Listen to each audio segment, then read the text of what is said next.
안녕하십니까? 베팅 부동산 인구 감소로 도심으로 더 모인다. 퀘스천 마크. 현실은 반대입니다. 진행하도록 하겠습니다. 일단 기사를 봅니다. 옛 명성 잃어가는 미 월스트리트 JP 모건마저 철수를 했다고 합니다.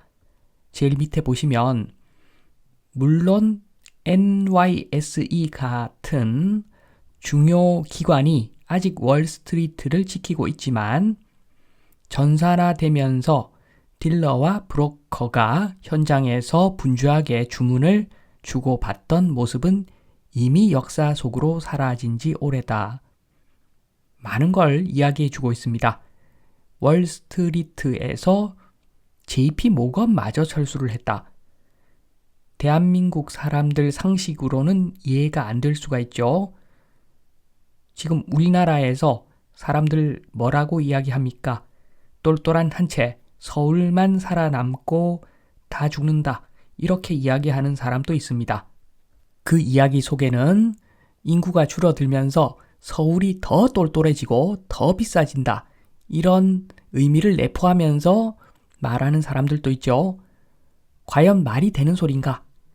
그 점을 보기 위해서 지금 미국으로 온 겁니다. 지금 보시면은 월스트리트의 위치가 화살표 위치입니다. 지금 보시면 중간에 섬이 있는 부분, 저기가 맨해튼이죠. 맨해튼. 센터에 엠파이어 스테이트 빌딩이 있고, 약간 북쪽에 센트럴 파크가 있고, 남쪽에 예전에 쌍둥이 빌딩 자리, 거기서 약간 더 남쪽에 월스트리트가 자리하고 있습니다. 영화에서 많이 보셨죠? 굉장히 위치가 좋은데 여기서 지금 JP 모건마저 철수했다는 뉴스입니다. 도저히 한국 지금 돌아가는 상황에서는 이해가 안 되는 이야기죠. 한국인들의 상식이 진짜 맞는가? 한국인들의 상식은 이런 거죠. 일부 언론, 전문가들이 이런 이야기를 퍼뜨려서 지금은 모든 사람이 요게 정설이라고 받아들이고 있습니다. 도심이 있고 외곽이 있는데 시간이 갈수록 도심은 계속 커지고 외곽은 줄어들고, 그래서 인구가 줄어도 도심은 멀쩡할 것이다. 오히려 더 비싸질 것이다. 요게 한국인들이 일반적으로 말하는 상식인데 요게 맞는지 한번 보겠습니다. 요걸 보기 위해서는 대한민국의 과거로 한번 돌아가 볼 필요가 있습니다. 변호인이라는 영화죠. 옛날 이야기입니다. 옛날 이야기. 지금 보시면은 주전자에 들어가 있는 것이 막걸리죠. 밥 먹는데 막걸리가 항상 있었죠. 소주든 막걸리든 맥주든 간에 반주를 일상적으로 먹던 시대입니다. 요즘은 보기 힘들죠.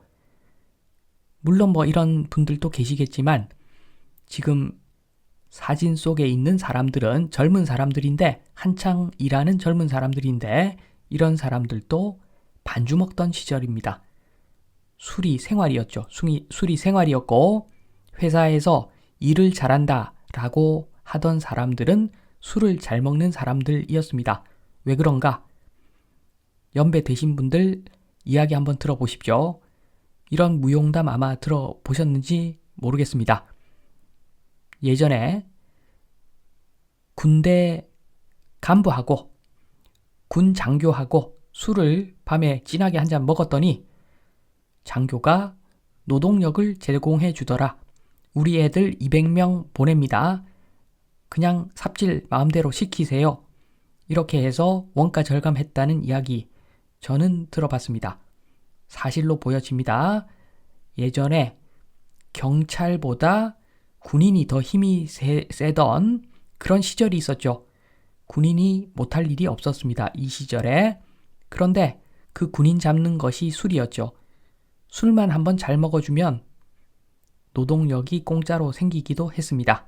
그리고 이것뿐만 아니죠. 이것뿐만이 아닙니다. 공사, 입찰 공고가 나왔는데 해당 공사에 들어갈 수 있는 업체가, 자격이 되는 업체가 6개 업체밖에 안 됩니다.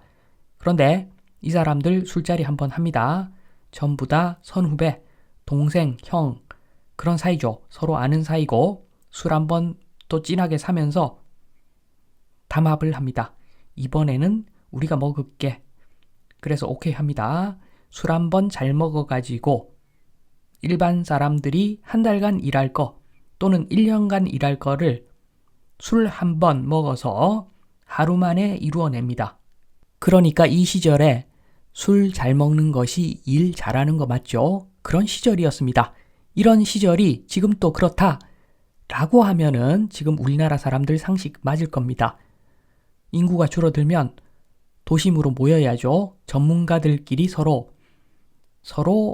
같은 공간에서 같은 공기를 마시면서 서로 대화해야지 일이 풀리고, 그러려면 이렇게 예전처럼 술 마시면 뭔가 해결되고 이런 상황이 지금 또 지속되어야 되는데 절대 그렇지 않죠. 지금은 술 잘 먹으면은 회사에서 죽일 놈입니다. 그냥 죽일 놈입니다. 술 잘 먹어가지고 일을 크게 개선시킬 수가 없습니다. 요즘은 다 투명하죠. 그래서 입찰 담합 이런 거 꿈도 꿀 수가 없습니다. 그리고 군인들 무상으로 200명씩 노동력 제공을 어떻게 받겠습니까? 술 1년 내내 사줘도 안 됩니다. 지금 시대가 바뀌었습니다. 그런데 사람들은 여전히 과거와 같다고 막연히 생각을 하고 센터에 모여야만 일이 된다라고 생각하는 것 같습니다. 건물은 예전보다 엄청나게 많아졌죠. 지금 여의도입니다.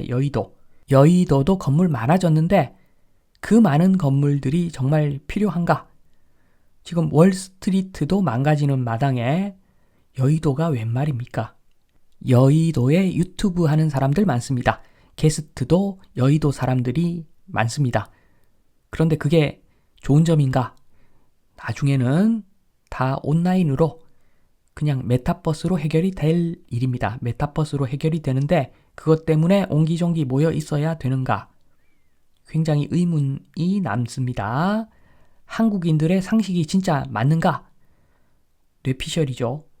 그냥 누군가 선동질 하니까 다들 똑같은 이야기를 앵무새처럼 반복합니다. 전문가 집단끼리 모여 있어야 되기 때문에 클러스터는 필요하고 지금 몇십 년 전에 하던 이야기 그대로 지금 하고 있습니다. 그대로 지금 하면서 회의실도 필요하고, 회의가 왜 필요합니까? 과정과 프로세스를 스마트하게 정해놓으면 회의가 왜 필요하겠습니까? 그래서 지금 보시면은 벌써 메타 주가 한번 보십시오. 그리고 메타에서 출시한 제품들 한번 써보십시오. 벌써 미래가 성큼 다가와 있습니다. 물론 완벽하진 않고 공간이 필요하죠. 사람들 모이는 공간이 분명히 최소화되긴 하겠지만 분명히 필요할 겁니다. 그런데 그렇게 되면은 서울의 센터 중에 센터, 교통 요지 중에 요지만 사무실 수요가 아마 있을 겁니다. 일반적인 변두리에 있는 사무실 뭐가 필요하겠습니까?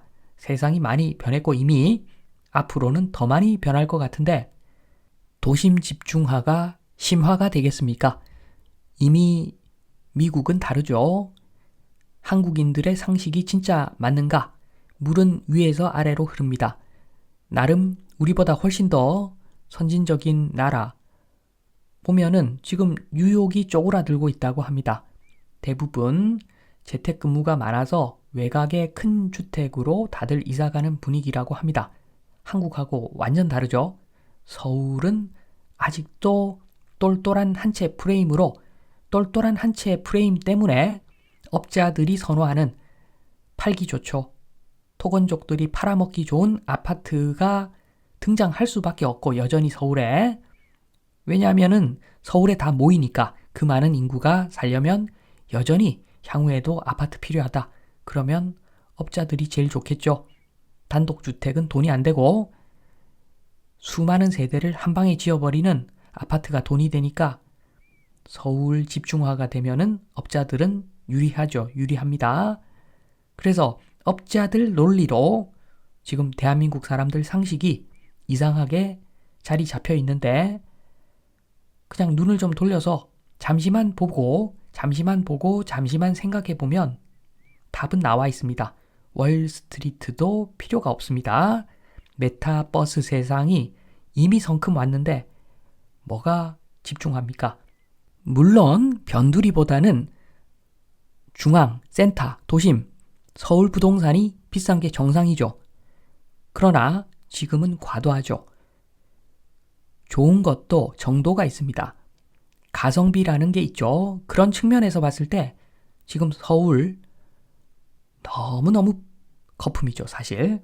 주택이 특히 많이 거품입니다. 그래서 조금 시야를 넓혀보면 지금 상식적으로 대한민국 사람들 상식이라고 하는 인구 줄어도 센터로 모이고 주택은 센터에만 있고 요런 거 제가 보기에는 확률이 굉장히 낮습니다. 그렇게 생각하시고 과대평가된 주택은 투자를 좀 하지 않는 것이 맞다는 말씀을 드리면서 이만 마치도록 하겠습니다. 감사합니다.